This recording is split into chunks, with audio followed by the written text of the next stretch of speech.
பாதுகாப்பு படைகளில் பணியாற்றி வரும் சுமார் 14.5 லட்சம் வீரர்களுக்கு மிகப்பெரிய இன்ப அதிர்ச்சியாக தலா $1,776, அதாவது இந்திய மதிப்பில் சுமார் ரூபாய் 1.60 லட்சம் சிறப்பு ஊக்கத்தொகையை அதிபர் டொனால்டு டிரம்ப் அறிவித்துள்ளார்.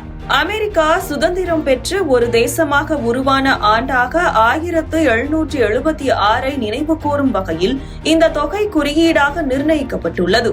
வாரியர் டிவிடெண்ட் என்று அழைக்கப்படும் இந்த திட்டம் தரைப்படை, கடற்படை, விமானப்படை, கடலோர காவல்படை மற்றும் விண்வெளி படை என அனைத்து ஆயுத படை பிரிவினருக்கும் பொருந்தும் வகையில் வடிவமைக்கப்பட்டுள்ளது.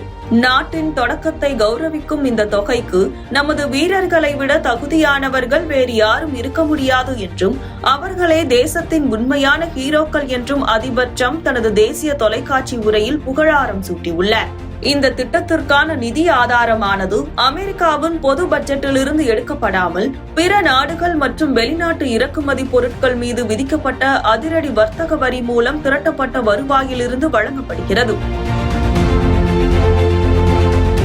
வர்த்தக போர் மற்றும் புதிய இறக்குமதி கொள்கைகள் மூலம் அரசுக்கு எதிர்பார்த்ததை விட அதிகப்படியான வரி வருவாய் கிடைத்துள்ளதாகவும் அந்த பலனை நேரடியாக வீரர்களுக்கு பகிர்ந்தளிப்பதாகவும் டிரம்ப் சுட்டிக்காட்டியுள்ளார். இதற்காக பிக் பியூட்டிஃபுல் பில் என்ற புதிய சட்ட நடைமுறை பயன்படுத்தப்பட்டு நிதி ஏற்கனவே விடுவிக்கப்பட்டுவிட்டது.